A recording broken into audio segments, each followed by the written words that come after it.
প্রকৃতিতে চলছে বসন্ত।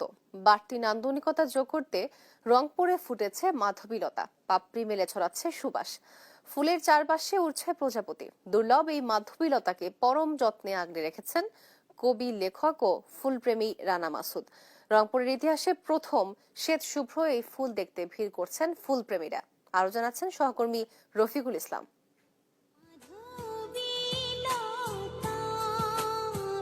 মাধবীলতা দেশের প্রথম আবিষ্কৃত ফুল। নিজের স্থান ছেড়ে উপরে ওঠার স্বভাবগত এই ফুল লতা পাতা আর ডগায় নিজেকে ধরেছে মেলে। চারপাশে দুধের মতো সাদা রঙের ছোট বড় পাপড়ির মাঝখানে হলুদ ছাপ ছড়িয়েছে নিজের সৌন্দর্য।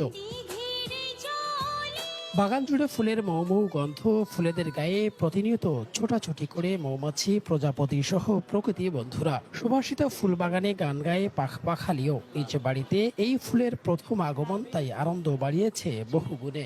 বছর দুয়েক আগে, আড়াইক আগে আমি গাছের চারাটা মানিকগঞ্জ থেকে সংগ্রহ করি। এরপর থেকেই ওটাকে যত্ন আত্তি করে নিয়ে এটা বিশেষভাবে সবসময় দেখভাল করতাম।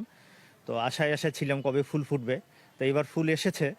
নানা ফুলে সুভাষিত ফুলপ্রেমী রানা মাসুদ দম্পতির এই ছাদ বাগান অ্যাগ্লোমিয়া অ্যারোনিয়া, লাগি বাম্বু, লাল জবা, লাল সাদা গোলাপ সহ হারিয়ে যাওয়া প্রায় সব দুর্লভ ফুলের সঙ্গে আছে মাধবীলতাও।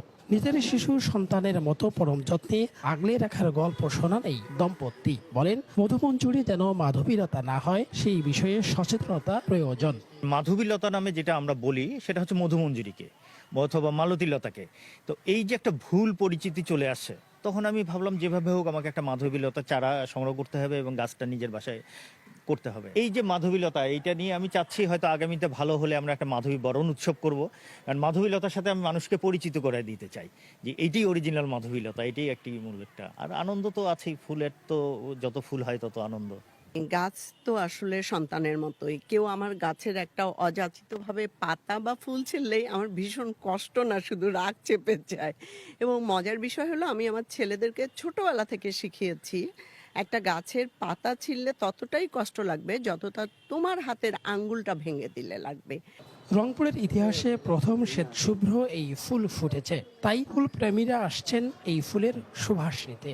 প্রথম রংপুরে শুনলাম যে মাধবী ফুল ফুটছে। তো এটা দেখে আমার আগ্রহটা আরও বেশি বেড়ে গেছে। তো সেই আগ্রহ থেকে আমি আবার এই মাসুদ ভাইয়ের বাসায় আসলাম যে দেখার জন্য। বাগানে শুনলাম যে অনেক ভ্যারাইটিস আছে, সেটা দেখার জন্য। খুব অল্প দিনেই ফোটে এই ফুল, ঝড়েও যায় দ্রুত। কবির ভাষায়, মাধবী হঠাৎ কোথা হতে এলো ফাগুন দিনের স্রোতে, এসে সেই বলে যাই যাই। রফিকুল ইসলাম, দেশ টিভি, রংপুর।